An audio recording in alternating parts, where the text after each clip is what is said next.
Good evening, everyone. I invite you all for the ISC Conference Critic 2021 virtual conference. Before going on to the sessions, on behalf of the Critic 2021 organizing committee, I would like to thank all the faculty for accepting to do this program at a very short notice. They have taken time out of their busy schedules to participate in this program and share us their knowledge and experience and expertise. So we'll go on to the first session. The first session is on sepsis. So what is new in sepsis after the Surviving Sepsis Guidelines 2021? And how does it really change our clinical practice from now on? So to discuss this session, we have a very eminent speaker, Dr. Babu Abraham, who is a senior consultant pulmonary critical care at Apollo Hospitals, Chennai. And to moderate this discussion, we have Dr. Aditya, who is a critical care consultant at Sunshine Hospitals, Hyderabad. Over to you, Dr. Aditya, for this session.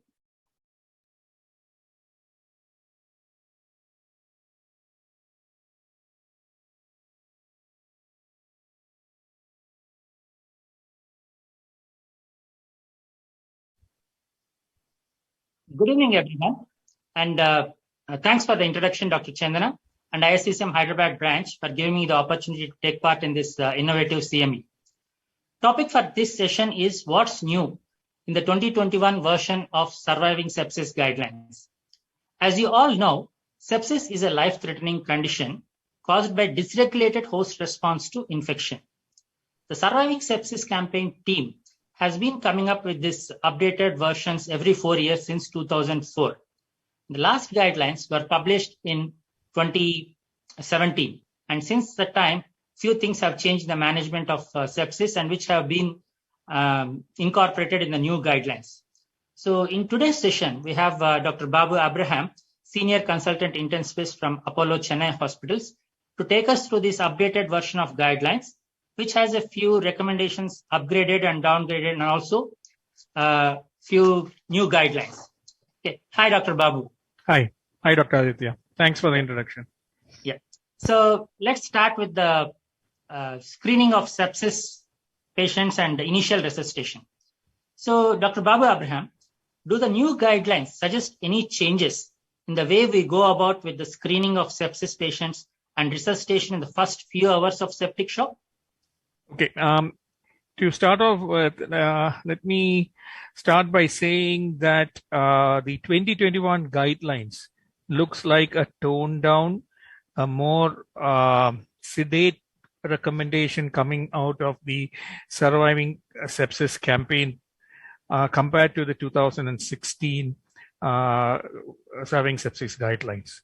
So all of us know the turmoil we had after the 2018 recommendation of the 1 hour bundle, which was put up. There was a lot of opposition from our colleagues in the emergency department. Even the Society of Critical Care Medicine washed their hands off from the Surviving Sepsis campaign. And there was a guideline put down as recently as July of this year by the Association of Emergency Physicians and the Infectious Disease Society for sepsis. So this one, which has been published, the Surviving Sepsis Guidelines 2021, looks like a more toned down version, more of a guideline, which is not dictating, which is not enforcing or not restricting, but not having much of a change from the 2016.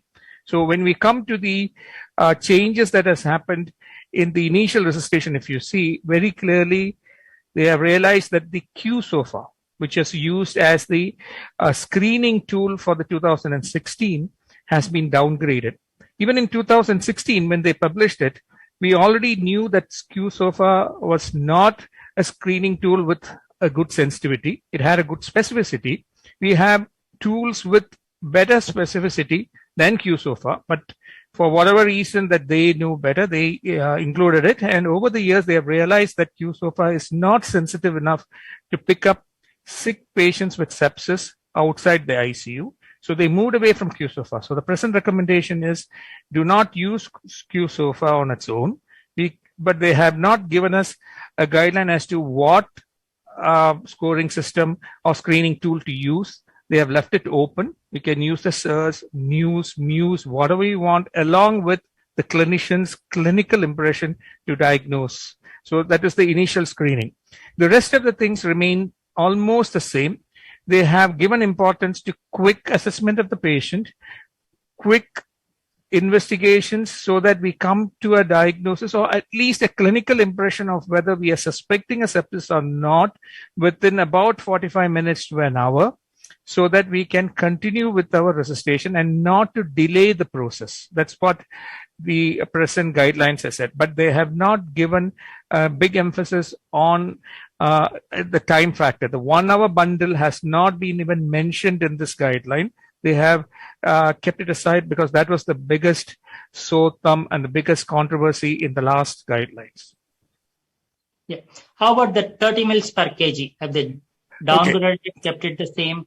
No, they have left the 30 ml per kilo resuscitation as such, but the duration, which the 1 hour bundle insists on giving in 1 hour to over a period of 3 hours. So they are not as restrictive as the last time. They said that you can give the initial fluid bolus, assess the patient, and they have brought in a guideline which can be used all around the world. They're trying to make it inclusive of even in countries, the third world or low income, middle income countries where we don't have the high end, monitoring system. So they have said that you can use 30 ml per kilo of crystalloid, which is the fluid of choice, given over the first 3 hours, and monitor the patient clinically. And they have brought in the new monitoring system, which is the capillary refill time, which has for the first time being incorporated into the guideline. Okay. So coming to infection, Dr. Babu Abram, do you see any shift in the stance of guidelines committee in the way antimicrobials are to be prescribed for probable or possible sepsis, of course, with or without shock? Correct. So this guidelines, as I said, has made it more user-friendly and less dictating. So what they have done is they have clearly divided the whole sepsis spectrum into, I will say, 4 categories. First category would be the definite sepsis or the highly probable sepsis. And the second category would be the possible sepsis. And both of this, they have divided them into sepsis with shock and sepsis without shock. Now, very clearly, they are saying that if you have a patient with high probability or definite sepsis, if they have shock or no shock, it's just sepsis without shock, they are telling that we start the antibiotics as early as possible, and they've suggested 1 hour. It's not mandated, they've suggested 1 hour. In the possible sepsis, if the patient has shock, they have said again antibiotics within 1 hour. If you do not have shock, the patient has possible sepsis as there's no shock, then they have suggested that we work on this patient quickly and try to come to a diagnosis as quickly as possible, but not delay the antibiotics if we think it is still sepsis beyond 3 hours. So they have given that leeway to physicians to take the decision and not enforced that 1 hour bundle, which was sitting on, above us like an axe every time we treat a patient. Yeah. So what about biomarkers in sepsis? Okay. Again, very clearly, they have downgraded the biomarkers. They are very clearly saying that they have in fact only mentioned 2 biomarkers, lactate. Yeah. They have retained lactate. They are clearly saying that lactate is not a marker of sepsis. Lactate can be used along with other clinical parameters to rule in or rule out sepsis. But don't use lactate as a diagnostic criteria. And lactate can also be used to help you with resuscitation along with capillary refill. That's the one biomarker. The second biomarker which they have downgraded is the procalcitonin, PCT. They are very clearly mentioning that PCT along with clinical features should not be used as a marker for starting your antibiotics. Okay, so use your clinical judgment and start the antibiotics and not rely on PCT. That's what they're saying. But very clearly they've mentioned PCT is being used for stopping antibiotics. They have mentioned very clearly that if you have given appropriate source control, appropriate antibiotic, and you do not know how long to continue the antibiotic, then make use of PCT to determine how quickly you can come off the antibiotics. So these are the only two biomarkers that they have mentioned in this guideline. Yeah. Now, moving to hemodynamic management, what's the current figure as far as fluids or vasopressors are considered in septic shock management? Okay, so again, this guideline has been very physician oriented. They have kept it open. As I said, they have said 30 ml per kilo in the first 3 hours. Assess the patient. And same time, they said if the patient's blood pressure target of 65 millimeters mercury, they have brought it as a recommendation saying that 65 millimeters of mercury is good enough. That's based on the evidence that we have now, and we don't have to go above that for all category of septic patients, irrespective of age, irrespective of organ dysfunction. If we can start inotropes along with the fluid, not like before where we have to give fluids and then start inotropes before. Now they are saying you can start inotropes, vasopressors. I'm sorry, I'll say vasopressors early to meet the target. And again, as in the previous guideline, they're very clear that the vasopressor of choice is noradrenaline. Okay, noradrenaline is the vasopressor of choice. And like in the last guideline, dopamine has no role. Okay, they run. If you have to use the next, the patient's blood pressure is not going up, they are suggesting vasopressin or adrenaline. Yeah. They've given importance to both equally. The only thing is, sorry. Yeah, in fluids, are they moving towards balanced salt solutions over normal saline? Correct. They have moved towards balanced salt. They are suggesting, they are not recommending again, they have left it to it. They are suggesting that we use balanced salt because again, the evidence is very slim. Okay. We have so many studies out there, a lot of theory that normal saline will create hyperchloremic acidosis, will knock out the kidney, but we have not been able to show it other than in the last study, which showed maybe there is a bad effect for using high load of sodium chloride. So they've suggested that we tend towards using balanced fluids and not using normal saline. So yes, balance. Yeah. And looks like they're sitting on fence as far as restrictive versus liberal fluid strategy in first 24 hours. Exactly. So there's no recommendation as of now. Oh. And they have recommended against levosimendan, I believe. No, not against levosimendan. What they have suggested is, if there is a patient with myocardial dysfunction, adrenaline would be the choice or levosimendan. So it is not up. But, they've kept levosimendan there. You can use levosimendan if you have access to it. But So they're saying vasopressin after noradrenaline and after you've given enough fluid. And if the patient has cardiac dysfunction, adrenaline instead of vasopressin, or if you have access to levosimendan, vasopressin plus levosimendan is what they're saying.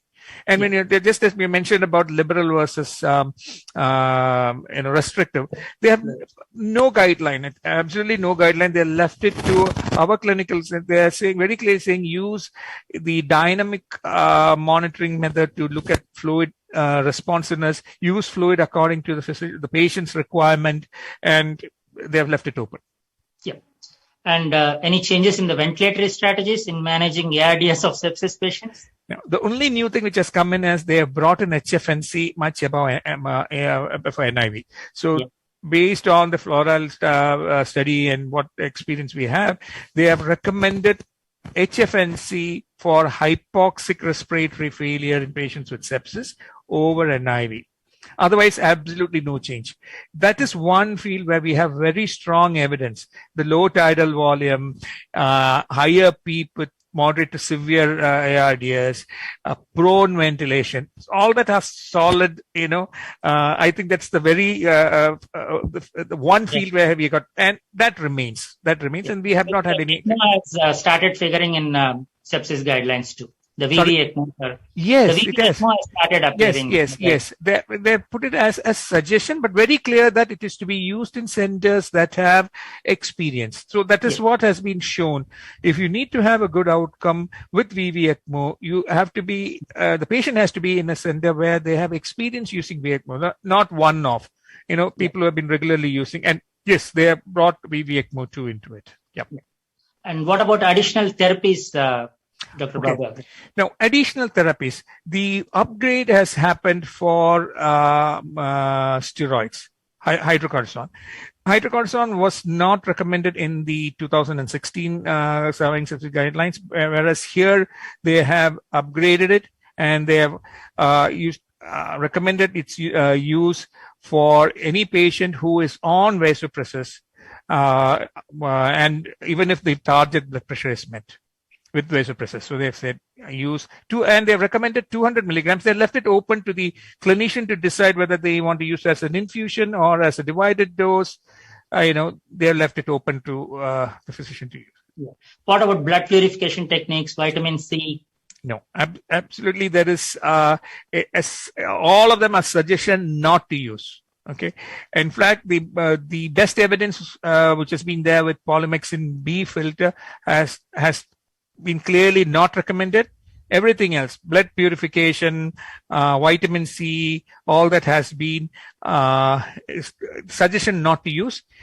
In the adjuncts, there are only recommendations for, if I remember right, 2 other things. One is restricted blood product transfusion and insulin use.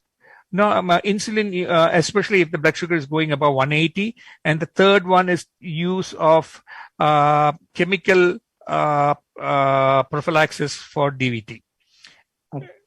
Yeah. Coming to the most important part, which I liked in these guidelines, what are the significant recommendations suggested for long-term outcomes in patients who survive protracted period of ICU care for sepsis? I thought this is a good element which has been elaborated. So I was looking at it, reading through it, and said, what? Yes, they said that this guideline has been set for even the low-income countries where low-income countries where we are struggling to even get our antibiotic therapy, everything correct. When we look at what we call the holistic medicine, where the care, long-term care, everything comes in, may put doctors and the healthcare system at a stretch. But a lot of the recommendations, as I said, are very, very physician-friendly. So their long-term recommendations are also very physician-friendly, and in fact, we are doing most of it. So if you look at it, they are saying that the goal of therapy has to be discussed with the family within about 72 hours. We do that. We update our patient's family. So that is something that we really do. So, that's very physician friendly, and I think we need to be doing that. Second thing is what they've said is bringing in palliative care. Yes, a lot of us do not have, if you look at our country, a palliative care consultation has not improved to a level where it is there in every hospital. But I think in ICUs, we do the best palliative care compared to any other part of the hospital. I would prefer keeping my patient in the ICU if I think that the patient is for palliative care. But nowhere else can you keep them as comfortable as you can do in the ICU. So yes, we discuss palliative care. I think that's one. The other things that they've brought in for long-term care, which again we are doing, and I think we should improve on, are things like continuing care when they're being transported out of the ICU. Okay, transfer care. Our transfer of care, even between shifts, are so terrible. And when when patients are shifted from ICU to the ward, a lot of information is lost. And having a written handoff, having a very process handoff will make a difference. A checklist will make a difference. These are, I think, very doable suggestions, and I think if we put mind to it, we can do it. Okay, that's things like follow-up clinic, which most of our hospitals have started doing. Post ICU discharge follow-up clinics. Most of us have started doing it. So their recommendations are, I think, very sensible and very physician-oriented. 2 of the other thing which I thought we may not be implementable in India would be to look at, the social setting. Where are they going to? How are they going to be financially? See, our social setup as doctors, we have no control over it. This is something that the government has to step in and do. So I think those few things excluded. Rest of the recommendations were very physician friendly and something we could implement in our hospitals. Yeah, thank you. And one last question before we wind up. Do you favor management of septic patients based on guidelines or standard operating procedures over individualized or personalized care? Okay. How